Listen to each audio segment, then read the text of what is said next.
हरियाणा की हर अपडेट के लिए बेल आइकन दबाएं और सब्सक्राइब करें STV हरियाणा न्यूज। राम राम नमस्कार, आप सब हरियाणा न्यूज देखने लाग रहे हो। मेरे नाम से सोनिया सत्तानी आप सारा का घना स्वागत करूं छू मारे खास हरियाणवी बुलेटिन चौगरदे के हरियाणा में। आज उस बुलेटिन की शुरुआत करांगे इस टाइम की एक बड़ी और अहम खबर की गल है जो कि आपने जाननी जरूरी है, जो कि चंडीगढ़ से शामी आने लाग रही है। डिप्टी सीएम दुष्यंत चौटाला का बयान शामी आया है और उन्होंने कहा है कि सीएम ने विजन गया बजट पेश करा, जो आप सब ने वेरा है कि आज बजट पेश करा गया है। तो उन्होंने कहा है कि इस बजट में बुजुर्गा की पेंशन बढ़ाई गई है। बुजुर्गा के सम्मान में यो ऐतिहासिक कदम से पेंशन 250 रुपये बढ़ा दी है और कहा कि रोजगार के लक्ष्य ने पूरा करांगे।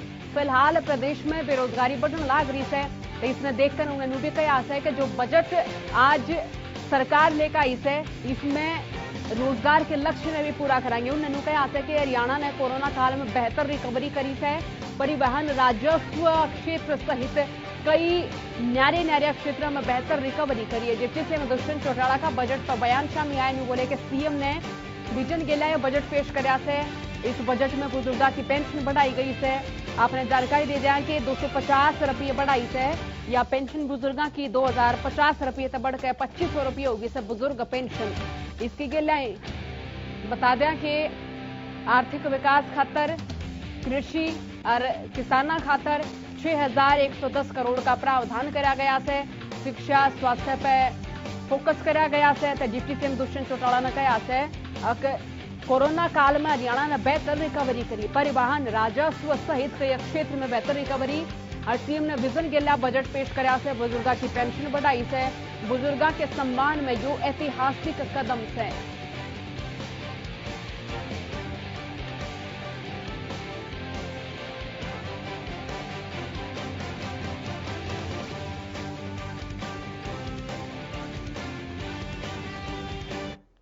सूबे के मुख्यमंत्री मनोहर लाल ने आज बजट पेश कराया है। आपने जानकारी दे दी कि बजट में स्वास्थ्य की बात करा, चाहे शिक्षा क्षेत्र की बात करा, तो तमाम क्षेत्र का जिक्र करा गया है। सीएम मनोहर लाल ने 1,55,645 करोड़ का बजट पेश कराया। इस बार का बजट पिछले बजट से 13% घना से। इस बार के बजट में शिक्षा और स्वास्थ्य पर मुख्य फोकस रहा। बात शिक्षा की करें तो इस क्षेत्र खातर 18,410 करोड़ के बजट का प्रावधान है। उन्होंने स्वास्थ्य एवं परिवार कल्याण खातर 4,606 करोड़ के बजट का प्रावधान है। इसके अलावा कृषि एवं किसाना के विकास खातर 6,110 करोड़, सिंचाई खातर 5,081 का प्रावधान करा है। और इसके गिल्ला बजट में अस्पताल निर्माण खातर 100 करोड़ रुपये का प्रावधान से सरकार ने बजट में बुजुर्गा ते सौगात दी है। प्रदेश में बुजुर्ग पेंशन 250 रुपये बढ़ा दी है, जो ईब 2250 रुपये तक बढ़ के 2500 रुपये होगी है। तो बजट में राजस्व खर्च खातर 1,16,927 करोड़ का प्रावधान है।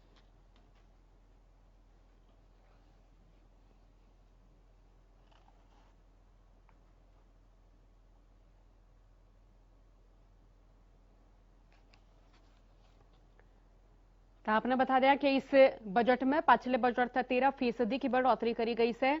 सीएम मनोहर लाल ने न्यू भी कहा है फिजिकल डेफिसिट बढ़ने नहीं दिया है। फिजिकल डेफिसिट की 3% की सीमा राखी। उन्होंने भी कहा है कि कम आय वाले परिवार की भी सरकार पहचान करेगी। 8500 करोड़ का कोई भी नया प्रोजेक्ट शुरू कर सकेंगे। कम आय वाले परिवार की आय बढ़ाने पर भी फोकस करा जाएगा। पराली की समस्या ने खत्म करने खातर बायो प्लांट पर काम करा जाने लग रहा है। तो ये बड़ी बात 1,55,645 करोड़ का यो बजट से। पिछले बजट तो 13% घना यो बजट से।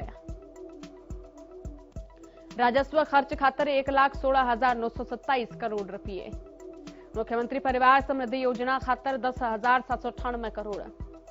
अनुसूचित जाति के लोगों ने अदालत में पैरवी खातर 22,000 रुपये। कृषि एवं किसाना के आर्थिक विकास खातर 6,110 करोड़। ते बजट की बड़ी बात शिक्षा खातर 18,410 करोड़ रुपये। खेल खातर 7,731 करोड़ रुपये। कौशल विकास खातर 868 करोड़ रुपये। ये बजट की बड़ी बात सारा तो बताने लग रहे हैं। रोजगार खातर 884 करोड़ रुपये, क्योंकि युवा भी लगातार रोजगार मांगने लग रहे हैं। भर्ती खुली ने। श्रम विभाग खातर 71 करोड़ रुपये। जन स्वास्थ्य एवं अभियांत्रिकी खातर 3,402 करोड़ रुपये। सैनिक और अर्धसैनिक कल्याण खातर 143 करोड़ रुपये। तो ये बजट की बड़ी बात। कृषि कल्याण खातर 2,998 करोड़ रुपये, बागबानी खातर 498 करोड़ रुपये, पशुपालन डेयरी खातर 1,225 करोड़ रुपये बजट में से। सहकारिता की बात करें तो 1,274 करोड़ रुपया का जिक्र बजट में करा गया है। मत्स्य पालन की बात करा तो 125 करोड़ रुपये की बात बजट में कही गई है। सिंचाई की बात करा तो 5,081 करोड़ रुपया की बात करी गई है। परिवहन विभाग की बात करा तो 2,865 करोड़ रुपये खर्च करे जाएंगे। सूचना प्रौद्योगिकी एवं इलेक्ट्रॉनिक्स खातर 139 करोड़, सड़क और भवन निर्माण खातर 2,985 करोड़ रुपये, नागरिक उड्डयन 184 करोड़ रुपये, बिजली खातर 7,089 करोड़ रुपये, अक्षय ऊर्जा खातर 27 करोड़ रुपये, पुलिस विभाग खातर 5,789 करोड़ रुपये, पर्यटन खातर 113 करोड़ रुपये, पुरातत्व एवं अभिलेखाकार खातर 73 करोड़ रुपये, नगर एवं ग्राम आयोजन खातर 1,121 करोड़ रुपये, खनन एवं भूविज्ञान खातर 131 करोड़ रुपये,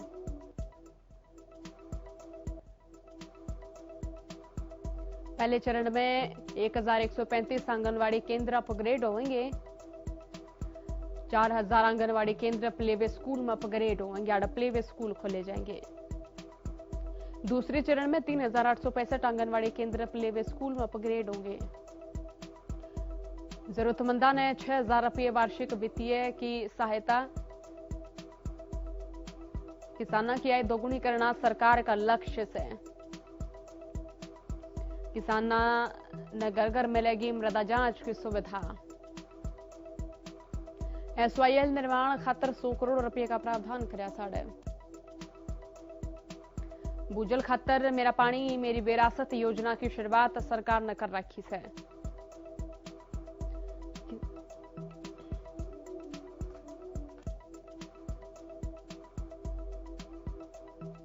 तो इब ग्राफिक्स के जरिए बताएंगे कि पुराने बजट में इब के बजट में कितना का डिफरेंस देखने मिल रहा है, की अंतर देखने मिल रहा है। तो आपने अड़े यो बजट दिखाने लग रहे ग्राफिक्स के जरिए आप देख सको सो के पिछले बजट तक 13% की बढ़ोतरी करी गई है। और जानकारी दे दिया कि ई डाल जो बजट ईब पेश कराया है 1,16,927 करोड़ जो से वह राजस्व खर्च खातर दिए जाएंगे। तो ईब जो बजट आप देखने लग रहे सो जो कि 2020 और 21 के बजट की बात करा 1,42,343.78 करोड़ और बात 21-22 की करा तो 1,55,645 करोड़ का बजट आया। कुल बजट में आप देखोगे कि ढालत हैं लगातार अलग अलग जो विभाग रहे से उड़े सरकार ने बजट दिया से। हालांकि जो अंतर से वो 13% की बढ़ोतरी हुई से इस अंतर में ग्राफिक्स के जरिए आप अलग अलग विभाग का इस टाइम डेटा देखने लग रहे सो। इब जन स्वास्थ्य अभियांत्रिकी की बात करा तो 3,402 करोड़ का फैसला रहा है। सिंचाई एवं जल संसाधन की बात करा तो पिछले साल के मुकाबले 5,081 करोड़ रुपये बढ़ाए से। बिजली की बात करा तो 7,089 करोड़ रुपये जो से में बढ़ते नजर आए। ईब या परिवहन की बात करा तो 2,408 करोड़ का अंतर देखा जा सके है। माननीय अध्यक्ष महोदय, मैं 2021-22 के लिए 1,55,645 करोड़ रुपए के बजट का प्रस्ताव करता हूं, जो कि संशोधित अनुमान 2020-21 के 1,37,738 करोड़ रुपए से 13% अधिक है। बजट परिव्यय में 25% अर्थात 38,718 करोड़ रुपए के पूंजीगत खर्च और 75% 1,16,927 करोड़ रुपए राजस्व रूप में शामिल है, राजस्व खर्च के रूप में शामिल है। मैंने इस वर्ष के बजट आवंटन को सतत विकास लक्ष्यों के साथ भी संरेखित किया है। माननीय अध्यक्ष महोदय, 1,55,645 करोड़ रुपए के कुल बजट में से 45,066 करोड़ रुपए राज्य में क्रियान्वित की जा रही एसडीजी से संबंधित योजनाओं के लिए आवंटित किए गए हैं, जिनका विवरण एक अलग दस्तावेज में दिया गया है। हमारी सरकार स्वास्थ्य क्षेत्र में बुनियादी ढांचे के सुधार और कृषि क्षेत्र सहित आधारभूत ढांचे में निवेश के लिए काम करती रहेगी। हम ऋणी हैं किसानों के, जिन्होंने अपनी मेहनत और परिश्रम से हरियाणा को देश का खाद्यान्न भंडार बनाया है। कृषि हमारी अर्थव्यवस्था का आधार है। हम किसानों की आय दुगनी करने और उनका कल्याण व उत्थान सुनिश्चित करने के लिए प्रतिबद्ध हैं। राज्य सरकार मृदा स्वास्थ्य प्रबंधन, एकीकृत शोषण तत्व प्रबंधन, कीट प्रबंधन, गुणवत्तापरक आदानों, उर्वरक, बीज, कीटनाशक आदि की उपलब्धता, क्षारीय और लवणीय जल भराव वाली मृदाओं का सुधार, जल संग्रहण संरचनाओं का निर्माण, खेत में जल प्रबंधन, फार्म मशीनीकरण को प्रोत्साहन, क्षेत्र की कवरेज और उपज का आंकलन, फसल विविधीकरण तथा फलों व सब्जियों को प्रोत्साहन जैसे प्रमुख क्षेत्रों पर ध्यान केंद्रित कर रही है। कोविड महामारी नियंत्रित करने के प्रयासों में कोई और कसर नहीं छोड़ी है। महामारी का मुकाबला करने के लिए 956 नियमित डॉक्टर, 206 आयुष चिकित्सा अधिकारी, इनकी भर्ती। इस वित्त वर्ष के दौरान 350 चिकित्सा अधिकारी और 60 दंत चिकित्सा अधिकारियों को नए प्रदेश पद सृजित किए जाएंगे, ताकि राज्य को अतिरिक्त स्वास्थ्य कर्मी उपलब्ध करवाए जा सकें। आयुष्मान भारत योजना के तहत प्रधानमंत्री जन आरोग्य योजना लागू करने वाला हरियाणा देश का पहला राज्य है। हरियाणा में सामाजिक आर्थिक जाति जनगणना 2011 के आधार पर आयुष्मान भारत प्रधानमंत्री जन आरोग्य योजना के तहत वर्तमान में 15.51 लाख परिवार पात्र हैं। अब तक 7.83 लाख परिवारों को कुल 22.96 लाख आयुष्मान कार्ड जारी किए जा चुके हैं। इसके तहत 2.05 लाख मरीजों को 245 करोड़ रुपए की राशि वितरित की गई है।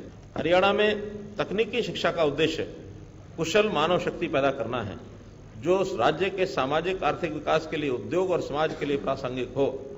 IIM रोहतक, NIT कुरुक्षेत्र, सोनीपत में IIT दिल्ली का विस्तार परिसर, central institute of plastic engineering and technology Murthal और SIIT झज्जर, रेवाड़ी, नीलोखेड़ी जैसे विभिन्न राष्ट्रीय एवं राज्य स्तरीय परियोजनाएं स्थापित की गई हैं।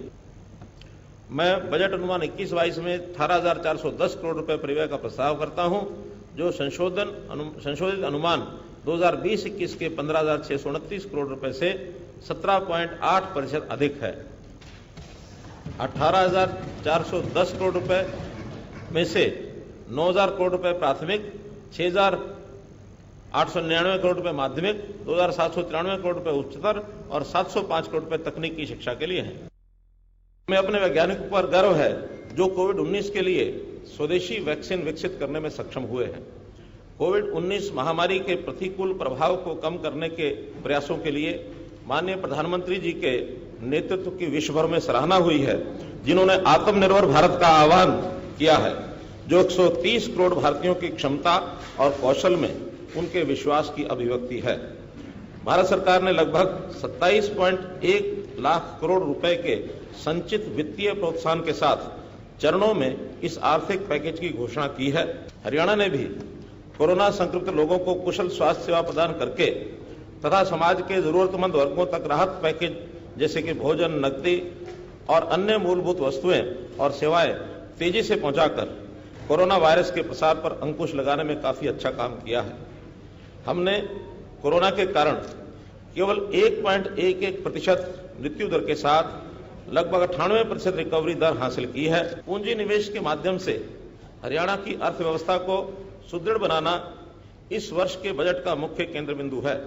मध्यावधि परिव्यय ढांचे MTEF के रूप में 8,585 करोड़ रुपए की मुक्त निधि के आवंटन द्वारा इसकी संरचना में उल्लेखनीय बदलाव हुआ है। विकास की गति को तेज करने में ऑर्बिटल रेल कॉरिडोर, बुनियादी ढांचा निवेश न्यासों और रियल एस्टेट निवेश न्यासों के माध्यम से परिसंपत्ति मुद्रीकरण, मानेसर के निकट ग्लोबल सिटी, जिला सोनीपत के गन्नौर में अंतर्राष्ट्रीय बागवानी मंडी सरकार की कुछ उल्लेखनीय परियोजनाएं हैं। हमारी सरकार ने 5080 गांव में 24 घंटे बिजली सुनिश्चित की है और वित्त वर्ष 2021-2022 के दौरान इसका अन्य गांव में भी विस्तार करने का प्रयास किए जाएंगे। माननीय अध्यक्ष महोदय, बजट प्रक्रिया को प्राकृतिक रूप से सहभागितापूर्ण बनाने के उद्देश्य से पिछले वर्ष मैंने राज्य के निर्वाचित प्रतिनिधियों सहित विभिन्न हितधारकों के विचारों और सुझावों को बजट में शामिल करने के लिए उनके साथ पूर्व बजट परामर्श की पहल की थी। महोदय, मुझे यह बताते हुए प्रसन्नता हो रही है कि राज्य के विधायकों और सांसदों से प्राप्त 527 सुझावों में से 200 सुझावों को पिछले वर्ष बजट में शामिल किया गया। तो विधानसभा में बजट पेश करने के पाछळ सी मनोहर लाल ने प्रेस कॉन्फ्रेंस करी सर अपने आगामी कामां की जानकारी सारा तो साझा करे, जरा देखो।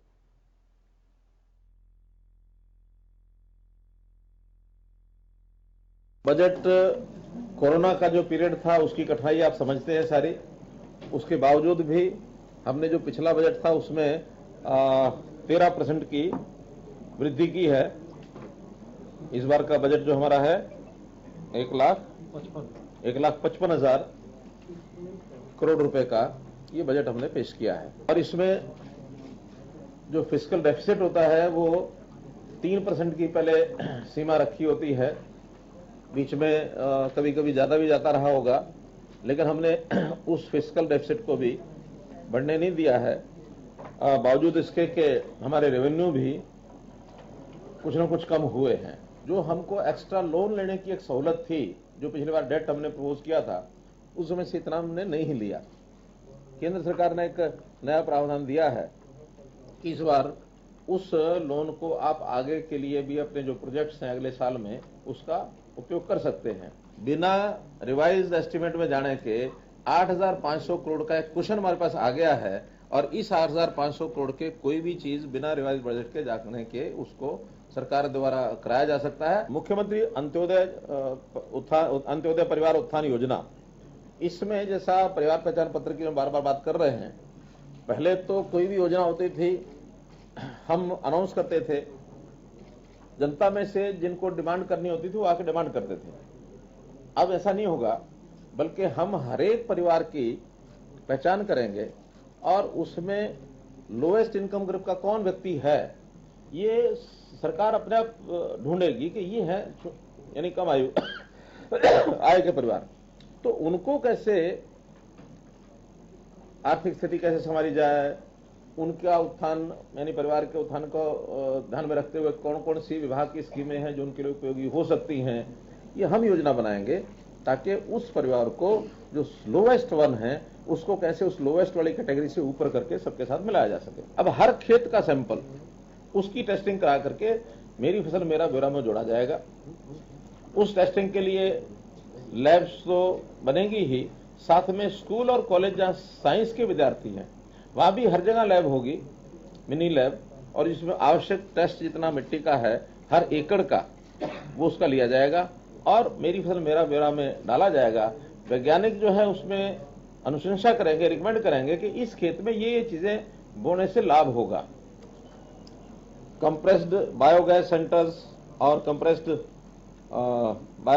बायोमास प्लांट, ताकि पराली वाली जो समस्या है उसको हम कैसे खत्म कर सकें, उसका ईंधन उसमें काम आएगा। तो ये भी हम हमारा पेट्रोलियम डिपार्टमेंट केंद्र से बात करके हम करेंगे। जैविक खेती और जीरो बजट खेती, प्राकृतिक खेती, इस ओर हालांकि पिछले साल की हमारी योजना थी, लेकिन कोविड के कारण से जो उसका विस्तार में था वो नहीं कर पाए, सेमिनार होकर रह गया। उसके बाद 6-7 बड़े कार्यक्रम ट्रेनिंग के करने थे, वो नहीं हुए। अब उसको वहीं से लागू करेंगे और इस वर्ष 3 लाख एकड़ ये हमने टारगेट उसका रखा है। एक किसान मित्र योजना जो पहले से आप बताई थी, उसका स्पेसिफिक एक आ गया है कि अब हम जैसे कहा जाता है भी किसान जो है वो आर्थिक के पास तो कभी भी जाके पैसा ला सकता है, वो उसका क्या बोलते उसको एटीएम है, तो वो एटीएम केवल कहने के लिए होता है। हमने प्रत्यक्ष 1000 एटीएम किसानों के लिए ये गांव-गांव में, बड़े गांव में या कुछ गांव के समूह में स्थापित करेंगे। एक हरियाणा एग्रो इंडस्ट्री लिमिटेड जो हमारा निगम जो है 2000 आउटलेट खोलेगा जहां एडिबल्स उनको पैक्ड एडिबल्स को बिक्री की व्यवस्था की जाएगी, या जो चीजें सामान्यतः किचन में उपयोग होती हैं ऐसी पैक्ड चीजों का और वो आउटलेट्स होंगे, और 2000 लोगों को ये रोजगार मिलेगा। बल्कि 2000 की बजाय 2000 सेंटर पर मैं तो मान के चलता हूँ एक पर 2 आदमी भी काम करेंगे तो 4000 को मिलेंगे, क्योंकि एक ही आदमी के साथ कई बार व्यवसाय नहीं, 2 आदमी कम से कम उसमें जरूरत होती है। हेल्थ में भी हर एक जिला केंद्र पर जहां 100 बेड का अस्पताल है उसको एकदम 200 करेंगे। ऐसे 10 जिला केंद्र हैं जहां 100 बेड का हॉस्पिटल है, उनको अगले वर्ष में केवल 9 ऐसा है जहां अभी कोई हॉस्पिटल सरकारी नहीं है तो वहां 100 बेड का करेंगे पहले चरण में।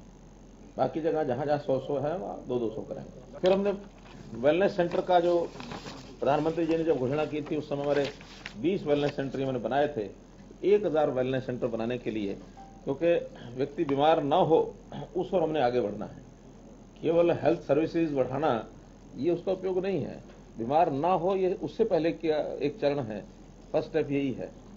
आयुष्मान, इसके लिए मैंने 8 ऐसी श्रेणियां हैं, उसमें एक श्रेणी आप लोगों वाली भी है।